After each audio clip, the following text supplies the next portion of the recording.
ડાકોર સ્થિત ડંકનાથ એટલે ટંકેશ્વર મહાદેવનું મંદિર અતિ પૌરાણિક અને મહાભારત કાળ સાથે જોડાયેલું ઐતિહાસિક શિવાલય માનવામાં આવ્યું છે.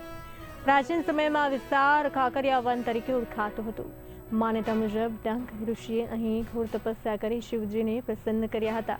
તેમની ભક્તિથી પ્રસન્ન થઈ ભગવાન ભોળાનાથ અહીં સ્વયંભૂ પ્રકટ થયા, જેને કારણે આ તીર્થ ડંકેશ્વર મહાદેવ તરીકે પ્રસિદ્ધ થયું અને સમય જતાં તેનું અપભ્રંશ થઈ ડાકોર નામ પ્રચલિત થયું. પહેલાં તો જો તમે ડંકનાથ મહાદેવ કીધું એટલે ભોલેનાથ, ભોળોનાથ.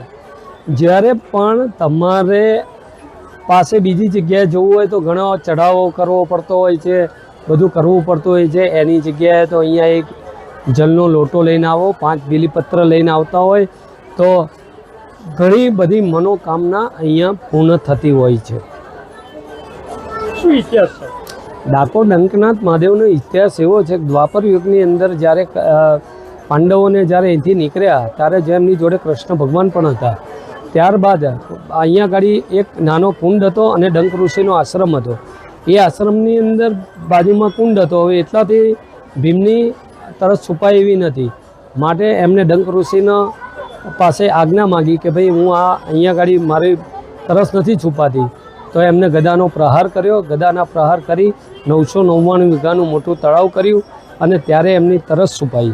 ત્યારબાદ અહીંયા આગળ આ સ્વયંભૂ દાદા છે ડંક ઋષિ, અહીંયા આગળ હતા. તે એમને ભગવાનને કીધું કે તમે પણ અહીંયા બિરાજો, પણ ત્યારે એમને કીધું કે ના હું દ્વાપર યુગની અંદર આવીશ.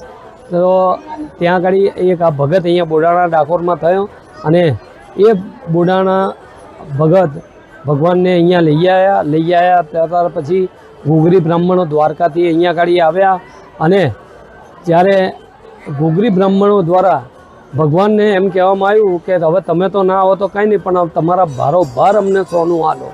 તારે ભગવાને પેલા બુડાણા પાસે તો એમની ભાઈ પાસે કશું હતું નહીં, પણ એક વારી હતી. એ વારીના તાજવામાં મૂકી અને ભગવાન સમતોલ થયા, બરાબર. અને ત્યારબાદ એમણે કીધું કે ભાઈ તમે દ્વારકા જાઓ, ત્યારે દ્વારકા જઈને 9 મહિને આ જગ્યાએ ખોદશો તો એક મારું બીજું જ આવું સ્વરૂપ નીકળશે. પણ જ્યાં ગાડી બ્રાહ્મણની ધરપત રહી નહીં બ્રાહ્મણોની, અને એમને 6 મહિને ખોલી નાખ્યા તો પૂર્ણ સ્વરૂપ થયું નથી. યા નેત્ર નથી દ્વારકાધીશના. અહીંયા સંપૂર્ણ રણછોડજીનો પૂર્ણ છે.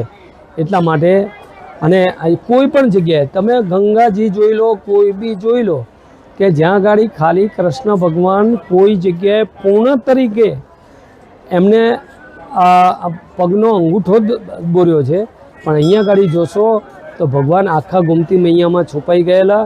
અહીંયા હજુ એવી કહેવત છે કે અહીંયા ગાડી અસ્થિ ડાકોરમાં ક્યાંય પધરાવા જતા નથી, ગોમતી મૈયામાં જ પધરાઈ દે છે અને અસ્થિ ઓગળી જાય છે.